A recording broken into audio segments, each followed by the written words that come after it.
পরম দয়াল ঠাকুর আমার রাধাউত চরণের প্রণাম। পরমাচার্য শ্রী শ্রী বড়মার চরণের প্রণাম। পরম পুচ্ছপাদ শ্রী শ্রী বড়মার চরণের প্রণাম। পরম পুচ্ছপাদ শ্রী শ্রী আচার্যদেবের চরণের প্রণাম। প্রণাম জানাই প্রিয় বড়দিন, প্রিয় সত্য পূজনীয় অবিন্দের চরণে, ইষ্ট পরিবারের চরণে আমার প্রণাম। আজ এই সৎসঙ্গে উপস্থিত ঋত্বিক দেবতা, প্রিয় কর্মের অধৈর্য যাজক কর্মী, আমার ইষ্টপ্রাণ দাদা ভক্তিমতী মায়েরা, প্রত্যেককে যথাযোগ্য সুশ্রদ্ধার আনন্দিত জয়গুরু। আমি শ্রদ্ধা জানাই দাদার অসাধারণ সঞ্চালনা বা মধুর কণ্ঠে সকলকে আপন করে নিয়ে সৎসঙ্গকে এগিয়ে নিয়ে চলছেন। তার এই সঞ্চালনার মধ্য দিয়ে আমরা প্রত্যেকে প্রতিক্ষণে সমৃদ্ধ হচ্ছি, তৃপ্ত হচ্ছি, আনন্দ পাচ্ছি, প্রেরণা পাচ্ছি। দাদা তো সকলের মঙ্গল প্রার্থনা করেন। আজ সৎসঙ্গে উপস্থিত আমরা সমবেত ভাবে সত্য সভ্যতার ইষ্টমে মঙ্গল কেবল প্রার্থনা করি। প্রত্যেকে খুব ভালো থাকেন, আনন্দে থাকেন, ইষ্টের মতিতে মতিমান হয়ে থাকেন। ইষ্টের ভাবে মতিমান হয়ে তো থাকতে চাই। তো একদিকে তো ইষ্ট, আরেকদিকে আমার ইষ্ট চালনার যে ব্যাঘাত ঘটায় তাও কিন্তু আরেকটা দিক। তাহলে একদিকে ইষ্ট, আরেকদিকে অনিষ্ট। তার এদের টানাপোড়েনের মধ্যে দিয়ে আমাদের জীবন। এবার এখানটায় বিষয় হলো যে আমি কেমন করে অনিষ্ট থেকে দূরে থাকবে, একটাই ভাব, ইষ্টমুখী জীবন। অর্থাৎ ইষ্টের যে বিধান, ইষ্টের যে বিধান আছে, বিধানের মধ্যে দিয়ে চলতে চলতেই কিন্তু আমরা এগিয়ে চলবো প্রকৃত বাঁচা বাড়ার পথে। তাহলে কিন্তু অনিষ্ট আমাদের কিছুই করতে পারবে না। অর্থাৎ আমরা যদি এই অনিষ্টকে কোনোভাবেই কোনো ফাঁক দেব না, ইষ্টমুখী চলন। তা আমরা তো চলতেও চাই, মাঝে মধ্যে আবার আহ চলার পথে দেখি ব্যাঘাত তো আসেই। ঠাকুর বললেন যে তোমরা ইষ্টের মতিমান হয়ে চললে ওরা এসে তোমাকে যেই পরিমাণ তোমাকে ঘাতে তোমাকে ব্যস্ত করতে পারতো, সেইটা ততটা পেরে ওঠে না। সৎসঙ্গ দেওঘরে যারা ঠাকুর সেবায় নিয়োজিত তাদের জীবনে ছোটখাটো ঘটনা তো ঠাকুর বুঝিয়ে দিলেন, যারা ইষ্টকে নিয়ে ব্যস্ত থাকে অনিষ্ট তাদের উপরে আঘাত আনতে যায়, কিন্তু সেটা ক্ষীণ হয়ে যায়। তাহলে আমাদের পূর্বজন্মের কিছু করা থাকে, যার শাস্তি আমাদের এই জন্মে পেতে হয়। ইষ্টমুখী হলে সেটা খুব ক্ষীণ হয়ে যায়। তো আমরা যারা তার আশ্রয়ে রয়েছি, শুধু আশ্রয় না, তিনি প্রশ্রয়ও দেন। পরম পিতা, তিনি তো জগৎ পিতা, তিনি তো সত্যশ্রী হইতে তাই রাম, তারপরে শ্রীকৃষ্ণ কলিতে আমরা বিভিন্ন রূপে পেয়েছি তাকে। শ্রীকৃষ্ণ ভগবান হিসেবে পেয়েছি, আবার পেয়েছি হজরত রসুল, আবার পেয়েছি বুদ্ধদেব, আবার পেয়েছি চৈতন্যদেব, রামকৃষ্ণদেব। এবার স্বয়ং পুরুষোত্তম শ্রী শ্রী ঠাকুর হচ্ছেন অবতারিত। এবার স্বয়ং তাকে আসতে হলো এবং এসে রেখে গেলেন আচার্য পরম্পরা। পূর্ববর্তী সময়ে যারা এসেছেন তারাও যেমনি আসার সাথে সাথে তাদের ভক্তদের নিয়ে এসেছেন, ঠাকুর সেইভাবে তার ভক্তদের।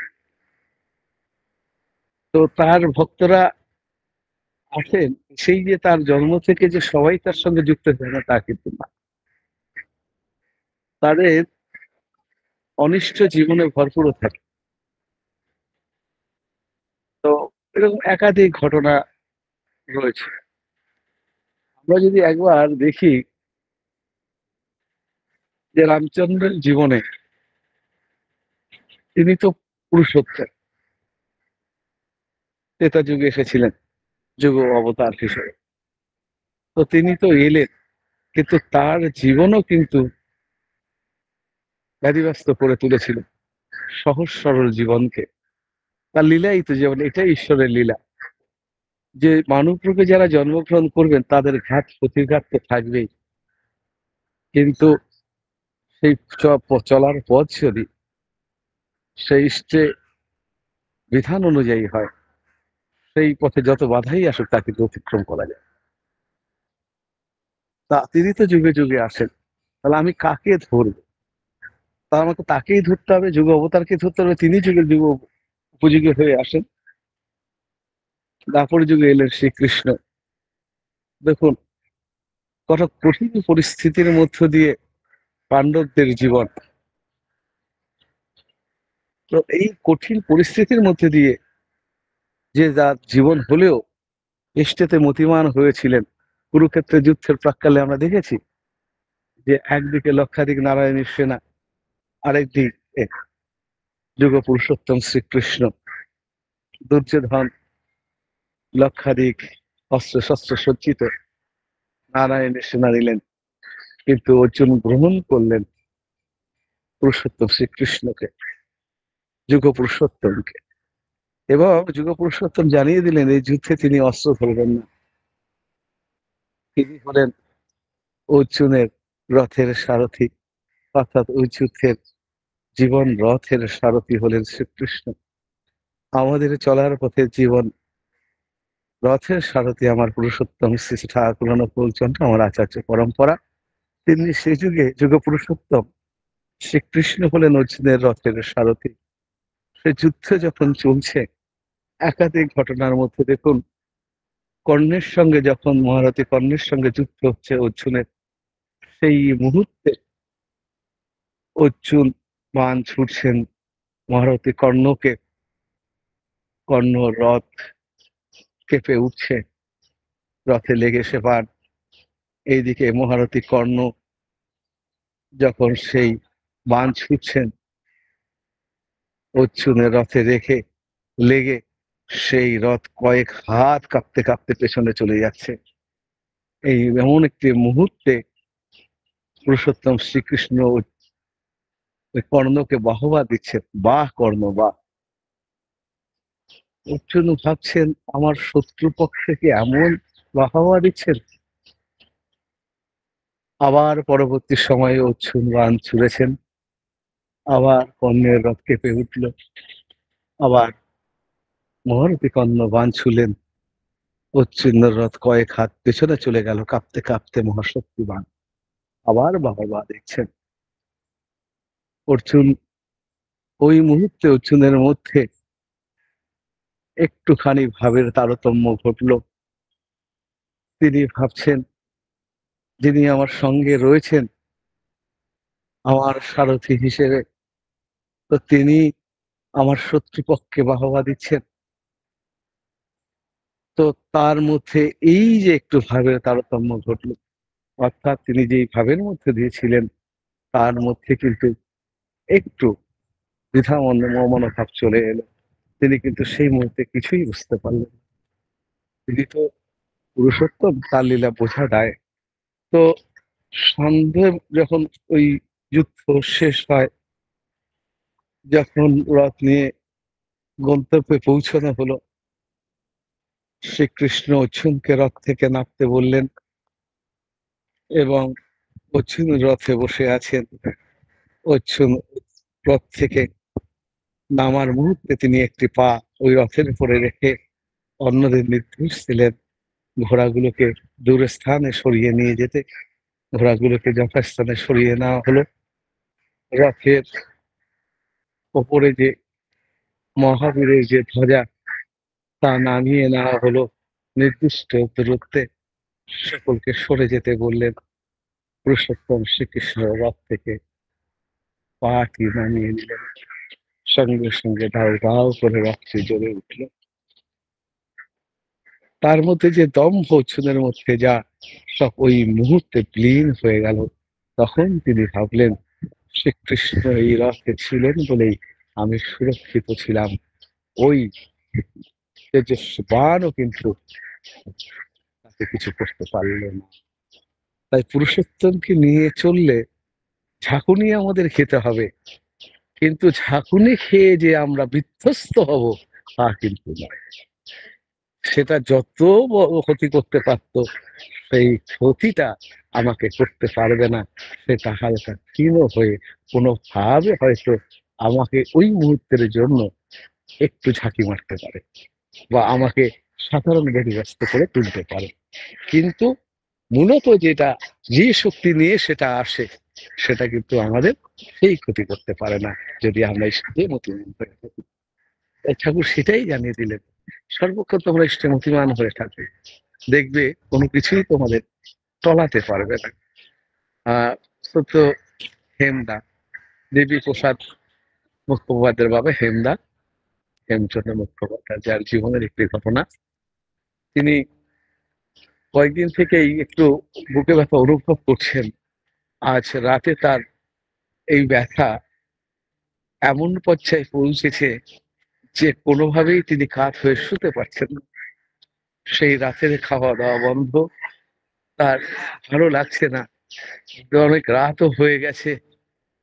কে বলি, ঠাকুরকে বলতে গেলেই তো দীর্ঘ সময় লাগবে, এবং ঠাকুরকে রাতে তাকে ব্যস্ত করাও যাবে না।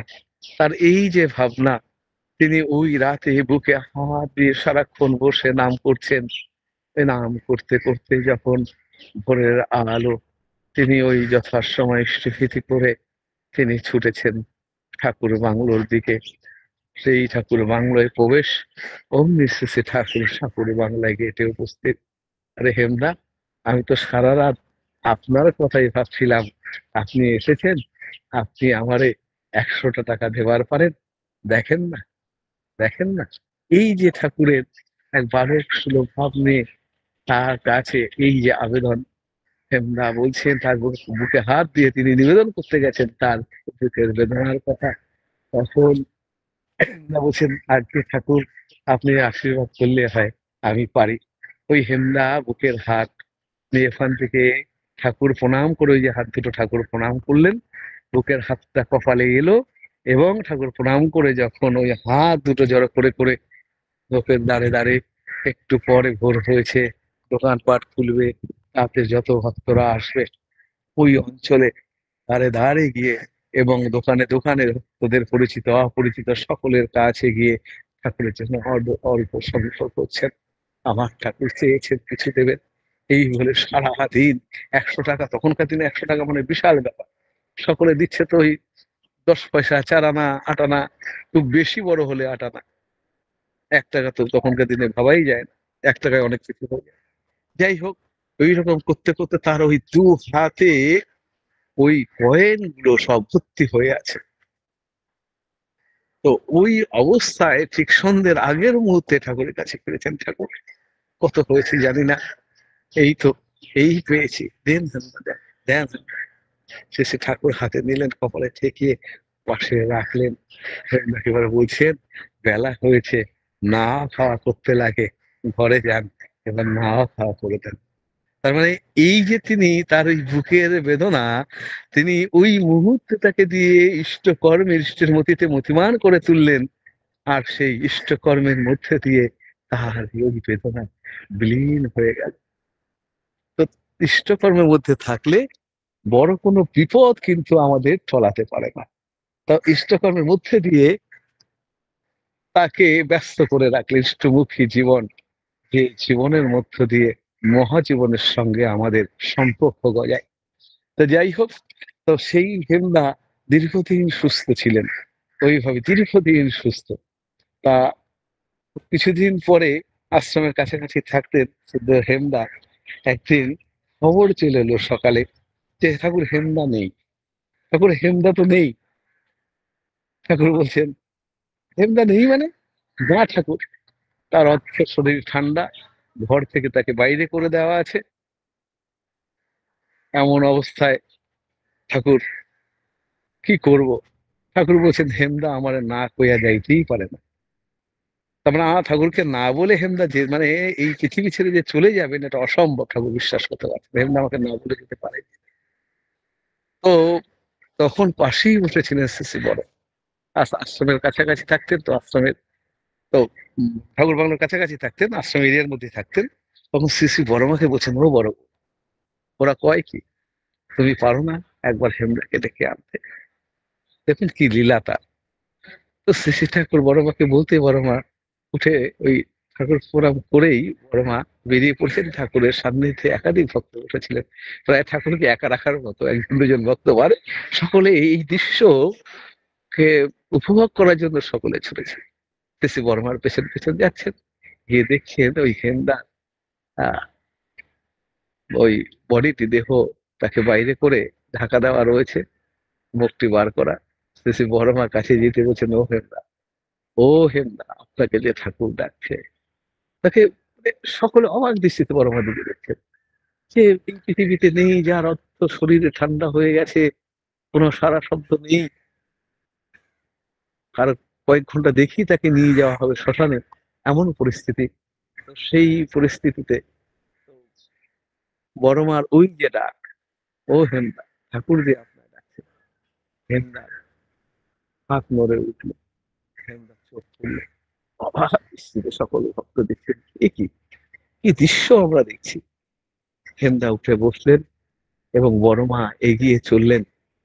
হেমদাও তার সঙ্গে পেছন পেছন হেঁটে চলেছে, অগণিত ভক্ত পেছন পেছন, এবং আশেপাশে যারা শুনেছিলেন হেমদা নেই, তারা ওই যে হেমদা চলেছেন একটা সাড়া পড়ে গেছে, আশেপাশে যারা ছিলেন তারাও ছুটে চলেছেন, মানে দীর্ঘ মিছিলের মতো লোক হয়ে গিয়ে সেই শ্রী ঠাকুরকে যখন হেমদা প্রণাম করছেন, ঠাকুর মৃদু হাস্যে বলছেন, হেমদা কোথায় ছিলেন?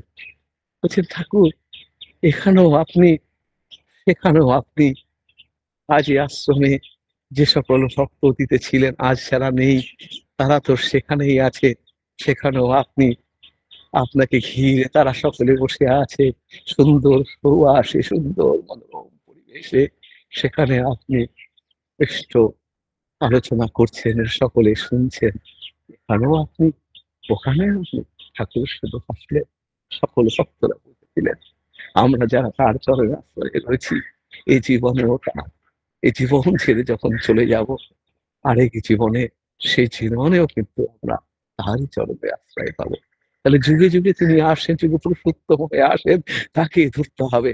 তাকে ধরলে এই যে মহাজীবন, এই জীবনেও তার, এবং এই জীবন চলে পরবর্তী জীবনও তার হয়ে থাকা যায়। হিমদা দীর্ঘদিন এইভাবে বেঁচে ছিলেন, পরবর্তী সময় বয়সের উপরে তাকে চলে যেতে হয়েছে। তার লীলায়িত জীবন, পুরুষোত্তমের লীলায়িত জীবনে তিনি যে দেখিয়ে দিলেন, এ থেকে আমাদেরকে দেখানো মানে আমাদের তিনি জানান দেন, জানিয়ে দেন যে তোমরা ইষ্টে মতিমান হয়ে থাকো, তোমার সর্বক্ষণ ইষ্টে মতিমান হয়ে থাকলে যুগে যুগে যুগে পুরুষোত্তম তার চরণেই তাকে আশ্রয় দেন, আশ্রয় দেন, দেনই। আমরা যে তাকে পেয়েছি, এটা কিন্তু আমাদের মহাজীবন। আমি মনে করি আমার জীবনে এটা মহাজীবন, তার সঙ্গে যুক্ত হতে পেরেছি জন্ম থেকে, জন্ম থেকে তার সঙ্গে যুক্ত হয়ে পেরেছি। তিনি পুরুষোত্তম, তিনি যুগে যুগে আসেন। আমি এই যুগেও তার, অতীতেও আমি মনে করি আমার জীবন তারই সঙ্গে বাঁধা ছিল, নাহলে আমার জন্মগত দিক থেকে তার এমন ভাবে আমার পাওয়া হতো না।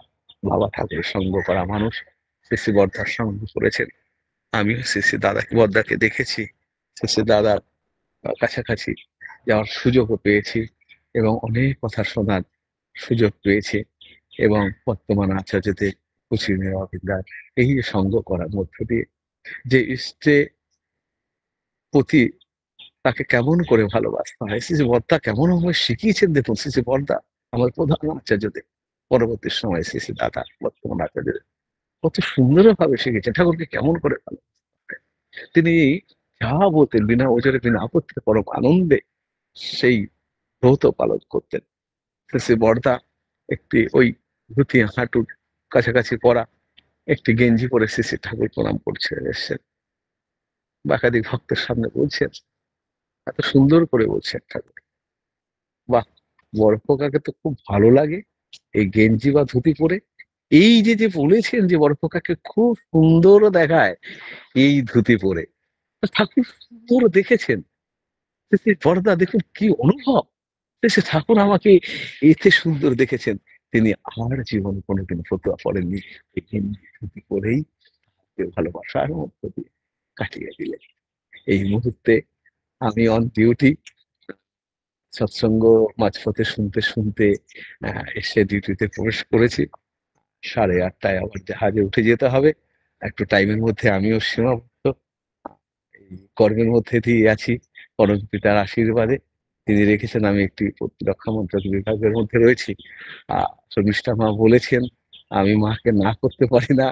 মা ঠাকুরকে এত ভালোবাসেন এমন ভক্তের কথায় না বলার ক্ষমতা আমার মতো একজন সাধারণের নেই।